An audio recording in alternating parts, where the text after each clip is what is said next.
Man, it's really chilly in here.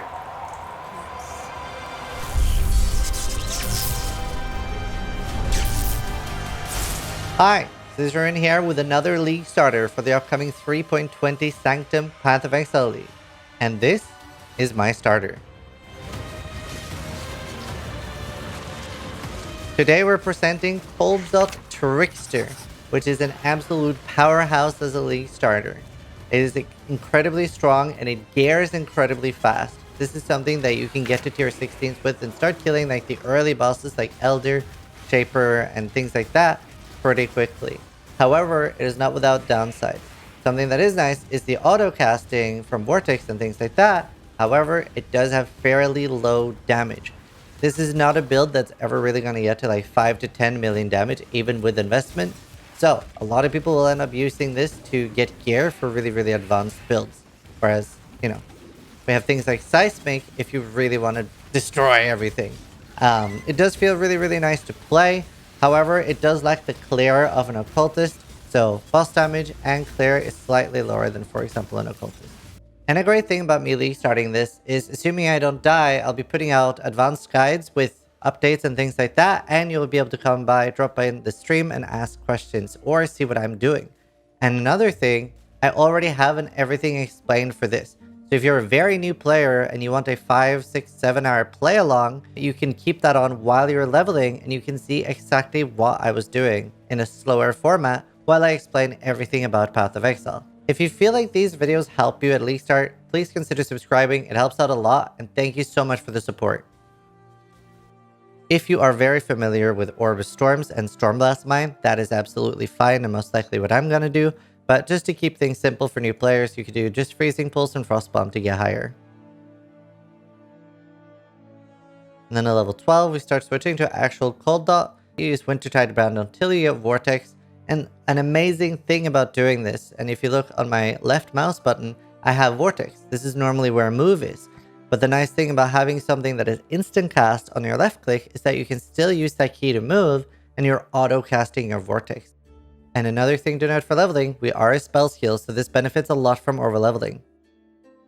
So as normal, we're using Path of Building and we have our normal step by step. If you've never used Path of Building before, we have in the description down below how to get PoB. And a thing to note is that you might get a warning saying that this is for 3.19. However, PoB hasn't been updated yet, so we are making these for 3.20 in mind, but you will still get a warning. And a thing to note about the gems while leveling is that obviously we have like ideally 4 links for everything here, but early on day 1, you might find it hard to get a separate 4 link for each of your abilities. So, at the end of the day, it wouldn't even be terrible to have Vortex, Cold Snap, and Creeping Frost linked to an FXC or a Hypothermia or something like that if you really are struggling for links. This was also something I used in Ruthless, and even without support gems, it actually managed to get me very far. If you go to the gear section, you'll see we have different things here, and early on, you're just looking for +1 cold, or spell damage, or cold dot multiplier. And one of the best stats we can possibly get for this build is cold damage over time multiplier. That is better than spell damage or percentage cold damage. We can also use elemental damage for this build. And as you can see, early on, everything is just life and resists, and we're not depending on any uniques. So this is a great solo self-on build as well. In the mid game, there's other things we can start picking up, and you could also start using a obliteration for mapping, but this isn't going to give us a big damage increase. It would just help a little bit with clear. In the end game, we have some dream gear that you can go for. This is like things that are actually going to be really expensive, but I feel that it's nice to give you guys chase gear to go for in case you get a lot of money. And a thing to note, Rime Gaze is really good. However, on hardcore, I would only use this pretty early game.